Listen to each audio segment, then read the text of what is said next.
Hello दोस्तों, आप लोगों का टारगेट एग्ज़ाम तक में आपका स्वागत है।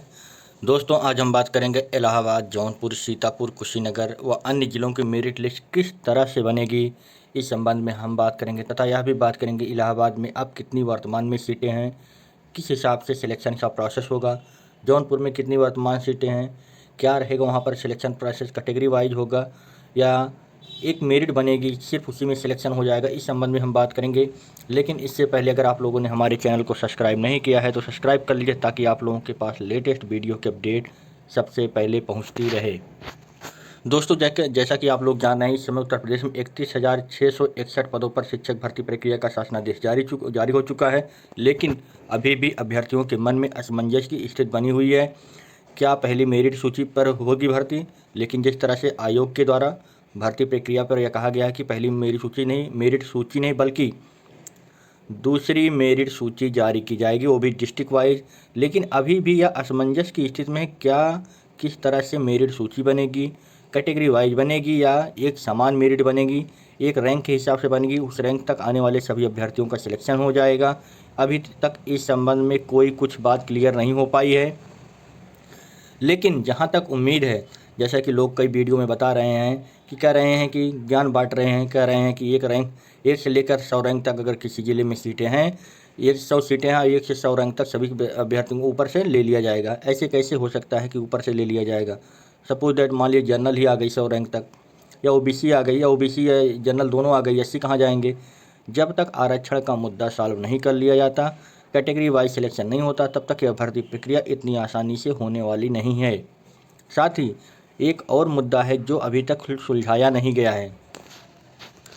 जैसा कि सब लोग कह रहे हैं कि पेपर में भी आ रहा है कि एक व्यक्ति का या एक अभ्यर्थी का केवल अगर एक ज़िले में नाम है और वहाँ की suppose that cut off merit या वह 16 रैंक पर वहाँ आता है, लेकिन वहीं अगर वो दूसरी ज़िले में जहाँ पर वह 16 रैंक आ रहा है वहाँ पर उसकी कट ऑफ मेरिट जो है सपोज दैट 75 है, लेकिन अदर जगह वहाँ पर 73, अदर ज़िले में अगर मान लीजिए कोई भी अभ्यर्थी 73 कट ऑफ पर सिलेक्शन हो जाता है और उसकी कट ऑफ मेरिट, उसकी मेरिट रैंक मान लीजिए वहाँ पर 12 होती है, तो यहाँ या एक अनुमान लगाया जा सकता है 73 पाने वाला सिलेक्शन हो जा रहा है और 75 पाने वाला सिलेक्शन प्रक्रिया से बाहर हो जा रहा है। इसका मतलब यह हुआ जहाँ सीटें ज़्यादा हैं वहाँ कम मेरिट जाने की उम्मीद है, और जहाँ सीटें कम है वहाँ ज़्यादा मेरिट जाने की उम्मीद है, जहाँ सीटें ज़्यादा हैं वहाँ कम जाएगी। तो इस तरह से भेदभाव क्यों हो रहा है? अगर एक समान मेरिट बनाई जाए, सभी लोगों के हर ज़िले में आवेदन के लिए मतलब मौका दिया जाए, यानी हर अभ्यर्थी को हर ज़िले में जिस हिसाब से पुरानी भर्ती होती थी, अगर उस हिसाब से काउंसलिंग प्रक्रिया अपनाई जाती है तो शायद भर्ती प्रक्रिया पूरी हो जाएगी। अगर वह प्रक्रिया नहीं अपनाई जाती है तो भर्ती प्रक्रिया पूरी तरह से फंस जाएगी। खैर दोस्तों, हम बात करेंगे इलाहाबाद, जौनपुर, सीतापुर, कुशीनगर आदि अन्य ज़िलों की मेरिट लिस्ट किस हिसाब से बनेगी। जैसा कि आज पेपर में आप लोगों ने देखा, सीटें घटने से अधिकांश का बदलेगा जिला आवंटन। जैसा कि हम वीडियो में बता रहे थे, जो एक एग्जाम्पल समझा रहे थे, जैसे मान लीजिए किसी ज़िले में 100 सीटें हैं, वहाँ पर कट ऑफ मान लीजिए उसका जो पहली रैंक पे आने वाला अभ्यर्थी है उसका मान लीजिए 75 आ रहा है और वह पहली रैंक पर है। लेकिन यहीं अगर दूसरी ज़िले में मान लीजिए वहाँ पर 400 सीटें हैं और पहले रैंक पर आने वाला 73 है और उसकी 73 कट ऑफ है और पहला रैंक आ रहा है, यानी कहने का मतलब है यहाँ पर 73 रैंक वालों का सिलेक्शन हो जा रहा है, वहाँ पर 75 से कम होने वालों का, 75 से 1 दशमलव पॉइंट या दशमलव कुछ सिलेक्शन माने कट ऑफ कम होने पर वो भर्ती प्रक्रिया से बाहर हो जा रहा है। तो इस तरह से भेदभाव क्यों रहा? इसी मुद्दे को लेकर दोस्तों, इसी मुद्दे को लेकर कल जो है आयोग के सामने धरना प्रदर्शन हुआ था, जिसमें ओबीसी और एससी कैटेगरी के लोग यह कहते हुए धरना दे रहे थे कि ओबीसी एससी कैटेगरी की सीटों के साथ अन्याय हो रहा है, और इस संबंध में ज्ञापन भी दिए थे आयोग के सचिव को।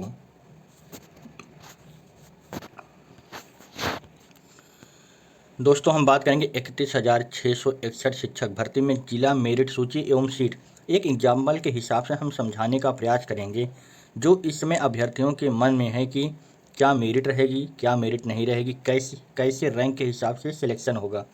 सबसे पहले हम बात करेंगे, जैसे दोस्तों जौनपुर जहाँ पर कट ऑफ ज़्यादा रहता है वहाँ पर पहले 2270 सीटें थी, जो 69,000 शिक्षक भर्ती के हिसाब से 2270 सीटें थी, लेकिन अब वहाँ पर 2228 सीटें आ रही हैं, यानी 1228 सीटें अब वहाँ नई भर्ती के अनुसार जो 45.88% दर था उसके हिसाब से अब 1228 सीटें आ रही हैं। और ओबीसी जनरल कैटेगरी के अंतर्गत 614 सीटें हैं, ओबीसी के अंतर्गत 331 सीटें और एससी कैटेगरी के अंतर्गत 257 सीट माने ये डिवाइड हो रहे हैं। अगर हम कैटेगरी वाइज की बात करें रैंक ही, अभी तक ये सुनने में आ रहा है कि एक रैंक से लेकर जैसे 1228 जो यहाँ पर टोटल सीटें आ रही हैं, एक रैंक से लेकर 1228 रैंक तक सभी अभ्यर्थियों को ले लेंगे, बाकी इसके बाद छोड़ देंगे। यह कैसे संभव है दोस्तों?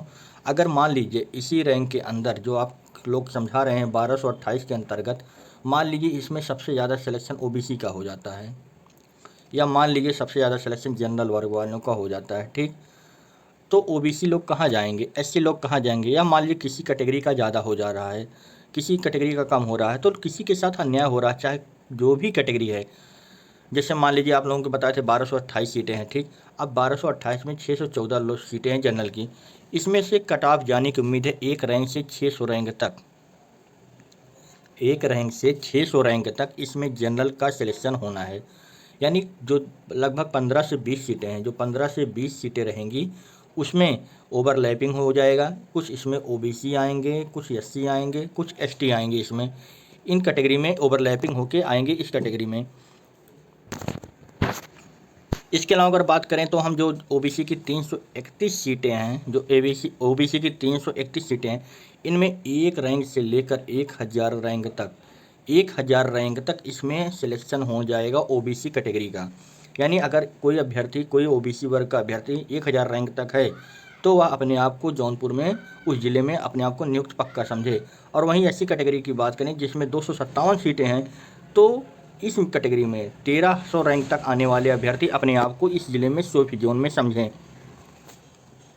अगर हम बात करें कुशीनगर की, जहां पर 2220 सीटें थी पहले, अब वहां घटकर 1018 हो गई हैं, और जनरल जो है 509 सीटें हैं, ओबीसी 138 सीटें हैं और 186 सीटें हैं, ठीक। लेकिन इसमें हम 509 सीटों पर जनरल का सिलेक्शन तो होगा नहीं, इसमें 10, 20, 50 सीटें आगे पीछे होती रहेंगी। कैटेगरी कोई ओबीसी इसमें ओवरलैपिंग होके आ जाएगा, या एससी ओवरलैपिंग होके आ जाएगा, यानी क्वालिफाई होके जिनकी मेरिट हाई रहेगी वो जनरल में आ जाएंगे। तो इस हिसाब से देखा जाए एक रैंक से लेकर 140 रैंक तक, एक रैंक से लेकर 140 रैंक तक आने वाले वर्ग कैटेगरी माने जनरल में इन लोगों का सिलेक्शन होना है जनरल वर्ग का।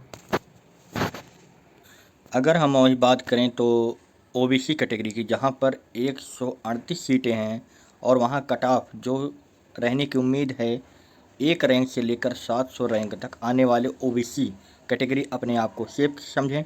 लेकिन एक रैंक से लेकर 700 रैंक तक इसमें दोनों लोग शामिल रहेंगे, जनरल और ओबीसी। अगर एससी कैटेगरी की बात करें तो 106 सीटें जो उन लोगों की हैं, इसमें 1050 तक, यानी 1050 रैंक तक आने वाली एससी कैटेगरी अपने आप को कुशीनगर में सेफ समझें। दोस्तों इस तरह से सभी ज़िलों की कट ऑफ निकलती रहेगी, रैंक निकलती रहेगी। लेकिन हम इसकी अगली वीडियो में और अच्छी तरह हम समझाएंगे, कई ज़िलों को लेकर, लगभग आधे से ज़्यादा ज़िलों को लेकर हम अच्छी तरह से एक लिस्ट बना के आप लोगों के सामने लेके आएंगे। लेकिन दोस्तों अगर आपने हमारे वीडियो को, चैनल को सब्सक्राइब नहीं किया है तो सब्सक्राइब कर लीजिए, ताकि आप लोगों के पास लेटेस्ट वीडियो की अपडेट आप तक सबसे पहले पहुँचती रहे।